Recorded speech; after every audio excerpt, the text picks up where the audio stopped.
Assalamualaikum warahmatullahi wabarakatuh. Perkenalkan, nama saya Tegar Arifandi Jayawinata, nomor NIM 250201011161. Saya berasal dari kelas MC218, ingin mempresentasikan fenomena pinjol atau pinjam online dan peran stakeholder. Lanjut, untuk latar belakang, mengapa pinjol? Fenomena pinjol. Pinjol semakin mudah diakses melalui aplikasi banyak masyarakat tergoda karena proses cepat tanpa jaminan, namun kurangnya literasi keuangan membuat banyak orang terjebak dalam hutang.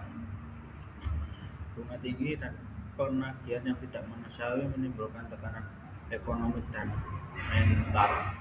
Pinjol bukan hanya masalah ekonomi, tetapi juga masalah sosial dan pendidikan finansial. Selanjutnya, apa sih dampak negatif pinjol? 1.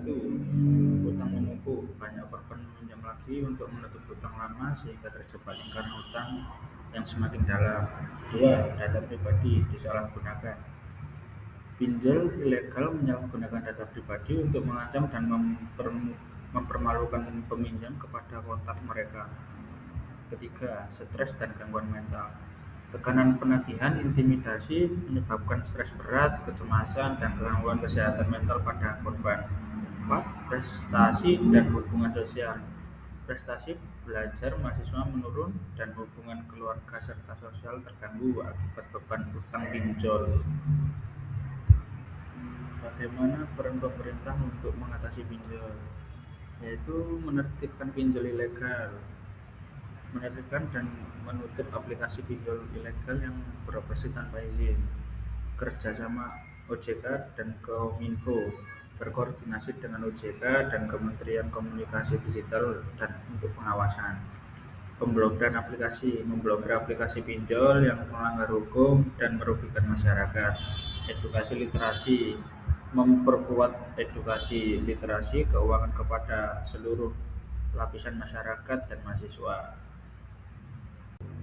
Selanjutnya, sikap bijak dan peran konsumen, yaitu 1. Catat semua hutang.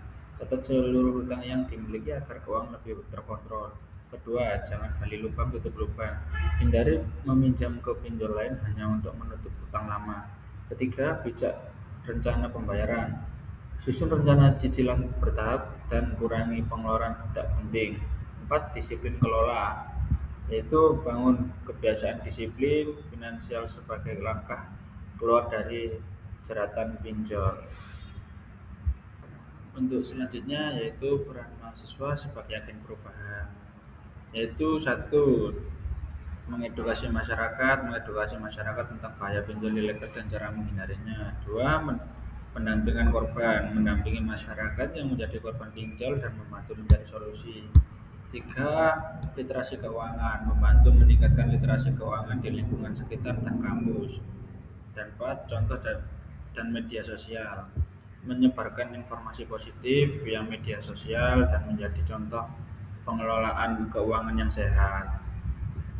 Selanjutnya yaitu adalah solusi pinjol. 1. Hapus pinjol ilegal. Pemerintah dan OJK harus aktif memblokir serta menghapus aplikasi pinjol ilegal yang beroperasi tanpa izin resmi.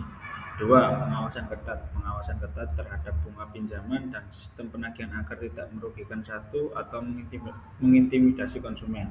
3. Pendidikan finansial, pendidikan literasi keuangan sejak dini di sekolah dan kampus agar masyarakat lebih bijak dalam mengelola keuangan. 4. Layanan keuangan resmi, mendorong masyarakat menggunakan layanan keuangan yang aman, terdaftar, dan diawasi oleh otoritas resmi atau OJK. Dan selanjutnya yaitu kesimpulan dari saya adalah pinjol adalah masalah serius, pemerintah harus tegas, konsumen harus bijak, dan mahasiswa siap menjadi agen perubahan. Saya Tegar Arifandi mengucapkan terima kasih. Assalamualaikum warahmatullahi wabarakatuh.